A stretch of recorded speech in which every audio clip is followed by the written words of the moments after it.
আসসালামু আলাইকুম।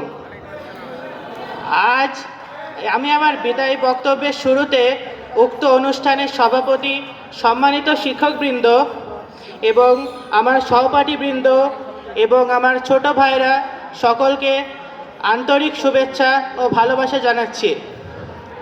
আজকের দিনটি স্বাভাবিকভাবেই আমাদের কাছে বেদনাবিধুর।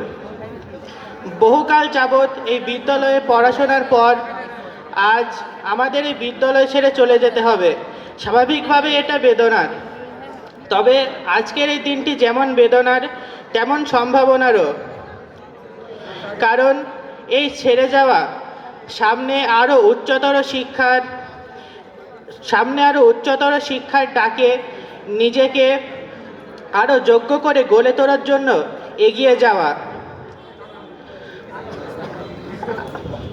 আজ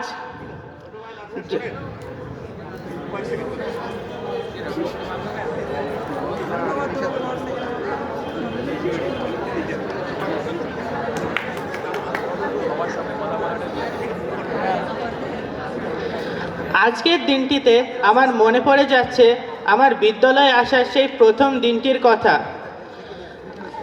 আজ সেই প্রথম দিন থেকে হাঁটি হাঁটি পা পা করে এই বিদ্যালয়ে আমরা অগ্রজ হয়েছি, আমাদের যাওয়ার সময় হয়েছে। আমার সুকান্ত ভট্টাচার্যের সেই কবিতার চরণখানি বারবার মনে পড়ে যাচ্ছে। এসেছে নতুন শিশু, তাকে ছেড়ে দিতে হবে স্থান, জীর্ণ পৃথিবীতে ব্যর্থ, মৃত আর ধ্বংসস্তূপ পিঠে চলে যেতে হবে আমাদের। চলে যাব তবু আজ যতক্ষণ এ দেহে আসে প্রাণ, প্রাণপণে পৃথিবীর সবার জঞ্জাল। এ বিশ্বকে এ শিশুর বাসযোগ্য করে যাব, এ আবার নবজাতকের কাছে দৃঢ় অঙ্গীকার। এই বিদ্যালয়ে দীর্ঘ সময়ের পরিক্রমায় আমাদের সম্মানিত শিক্ষকবৃন্দের কাছ থেকে আমরা যে ভালোবাসা ও সহযোগিতা পেয়েছি তা অনন্য। আবার সময় সময় পেয়েছি কড়া শাসন, যেন আমরা আমাদের পথ থেকে বিচ্যুত না হই।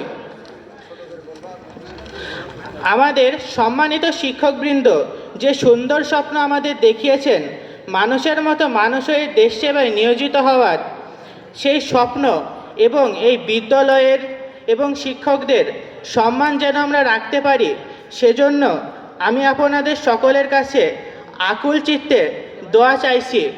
আপনারা আমাদের প্রার্থনায় রাখবেন এবং আমাদের ভুল ত্রুটিগুলো ক্ষমার দৃষ্টিতে দেখবেন। আমার যারা সহপাঠী রয়েছেন এবং যারা স্নেহের ছোট ভাই রয়েছেন, তাদের সাথে এই দীর্ঘদিনের স্মৃতি সহজেই ভুলে যাবার নয়। তাদের সকলের জন্য আমার ভালোবাসা এবং শুভকামনা রইল।